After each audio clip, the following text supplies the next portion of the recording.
ये भारतीय जनता पार्टी है। भारतीय जनता पार्टी ने किसानों को धोखा दिया, नौजवानों को धोखा दिया, महंगाई के नाम पर इस देश की माताओं बहनों को, हरियाणा के लोगों को धोखा दिया। तो भारतीय जनता पार्टी धोखेबाज पार्टी है। ये भारतीय जनता पार्टी नहीं है, ये भारतीय झूठा पार्टी है, झूठा पार्टी। हरियाणा में 300 स्कूल बंद कर दिया बीजेपी वालों ने। खट्टर ने और नायब सिंह सैनी की सरकार ने, बीजेपी वालों ने 300 स्कूल बंद कर दिया, सरकारी अस्पताल बंद कर दिए। थाने में जाए तो आपकी बात सुनी नहीं जाती, रिश्वत मांगी जाती है। हिंदू मुसलमान की बुनियाद पे हिंदुस्तान को खड़ा करने की कोशिश की जा रही है। मैं आपसे कहना चाहता हूं, ये मुल्क हम सबका है, हिंदू का भी है, मुसलमान का भी है, सिख का भी है, ईसाई का है। 144 करोड़ लोगों का यह मुल्क है। इस 10 साल के अंदर अगर भारतीय जनता पार्टी के झूठ को याद करोगे, प्रधानमंत्री और बीजेपी के झूठ को याद करोगे, तो याद कर लेना, देश के प्रधानमंत्री नरेंद्र मोदी जो कहते हैं हम डबल इंजन की सरकार चला रहे हैं, डबल इंजन की सरकार चला रहे हैं। मोदी जी ने 2014 में आपसे वादा किया था, हमको जिता दो, 2 करोड़ नौकरी हर साल देंगे। नौकरी 2 करोड़ मिल गई क्या? जोर से बोलिए, मिल गई क्या? नौकरी मिल गई? नौकरी के नाम पे आपसे झूठ बोला। मोदी जी ने कहा बीजेपी को जिता दो, महंगाई कम कर देंगे। पेट्रोल 110 रुपए का बिका, डीजल 100 रुपए का बिका, सिलेंडर 1200 का बिका, सरसों का तेल 250 रुपए लीटर बिका, प्याज 200 रुपए किलो बिकी, दाल 300 रुपए किलो बिकी। महंगाई आसमान पे पहुंचाने का काम किया भारतीय जनता पार्टी ने। दूसरा झूठ आपसे बोला। और तीसरा आपसे क्या वादा किया था? क्या वादा किया था? बीजेपी वालों ने कहा था हमको जिता दो, इतना काला धन लाएंगे, इतना काला धन लाएंगे, ट्रैक्टर पे लाद के लाएंगे, हवाई जहाज पे लाद के लाएंगे, बैलगाड़ी पे लाद के लाएंगे, इतना काला धन लाएंगे कि हर आदमी के खाते में कितना जमा हो जाएगा?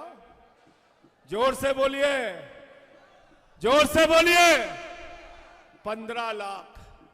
15 पैसे आए आपके खाते में? आए क्या? आ गए क्या? वो पीछे वाले कह रहे हमारा आ गया। आ गया? नहीं आया, नहीं आया। तो किसान को कहा आपके फसल का दाम 2 गुना करेंगे। किसान बोले हमारे फसल का दाम 2 गुना कर दो, 4 लाठी। फिर बोले 3 काला कानून लाए हो, इसको वापस कर दो, 10 लाठी।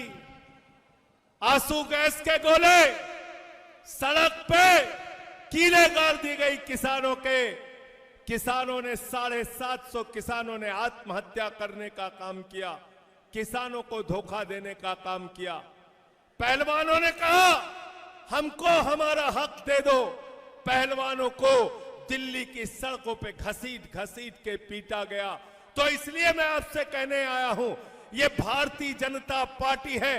भारतीय जनता पार्टी ने किसानों को धोखा दिया, नौजवानों को धोखा दिया, महंगाई के नाम पर इस देश की माताओं बहनों को, हरियाणा के लोगों को धोखा दिया।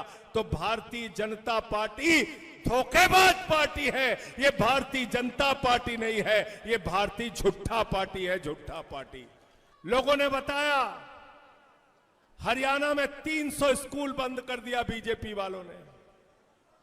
खट्टर ने और नायब सिंह सैनी की सरकार ने, बीजेपी वालों ने 300 स्कूल बंद कर दिया, सरकारी अस्पताल बंद कर दिए। थाने में जाए तो आपकी बात सुनी नहीं जाती, रिश्वत मांगी जाती है। हिंदू मुसलमान की बुनियाद पे हिंदुस्तान को खड़ा करने की कोशिश की जा रही है। मैं आपसे कहना चाहता हूं, ये मुल्क हम सबका है, हिंदू का भी है, मुसलमान का भी है, सिख का भी है, ईसाई का है। 144 करोड़ लोगों का यह मुल्क है। ये लड़ाई की बात करते हैं, झगड़े की बात करते हैं। कभी मेवात में झगड़ा कराओ, कभी सोनीपत में झगड़ा कराओ, कभी गुड़गांव में झगड़ा कराओ। अरे भाजपा वाले, ये भारतीय झगड़ा पार्टी है, झगड़ा पार्टी। इनको इस बार हटा देना सत्ता में से, इनको इस बार सत्ता से बेदखल करने का काम करना है। मोहब्बत की बुनियाद पर हिंदुस्तान आगे बढ़ेगा, हिंदू मुसलमान को आपस में बांट के नहीं बढ़ेगा। अभी एक बिल लेके आए हैं बीजेपी वाले, आपकी जमीनों पे कब्जा करने के लिए, स्थानों पे कब्जा करने के लिए, मस्जिदों की जमीन, अस्पतालों की जमीन, दरगाहों की जमीन पे कब्जा करने के लिए बिल लेके आए हैं। वक्फ बोर्ड का बिल, वक्फ बोर्ड संशोधन के नाम पे ये जमीनें कब्जा करके नरेंद्र मोदी अपने दोस्त अडानी को देना चाहते हैं। लेकिन जब तक आम आदमी पार्टी है, जब तक हम लोग हैं, हम जमीनों को कब्जा नहीं करने देंगे। हम इसके लिए लड़ाई लड़ने का काम करेंगे। बिल के बारे में सोचना पड़ेगा, आपको हिंदुस्तान के भविष्य के बारे में सोचना पड़ेगा। मेवात के लोगों, आपको अपने बच्चों के बारे में सोचना पड़ेगा। किसके हाथ में आपके बच्चों का भविष्य सुरक्षित है? क्या कांग्रेस के हाथ में सुरक्षित है? क्या बीजेपी के हाथ में सुरक्षित है? क्या चौटाला के हाथ में सुरक्षित है? नहीं, इन सारी पार्टियों ने आपको धोखा देने का काम किया है। मैं यकीन के साथ कहना चाहता हूं, हरियाणा में अगली जो सरकार बनेगी उसका रिमोट कंट्रोल अरविंद केजरीवाल के हाथ में होगा। केजरीवाल के बगैर कोई सरकार नहीं बनेगी।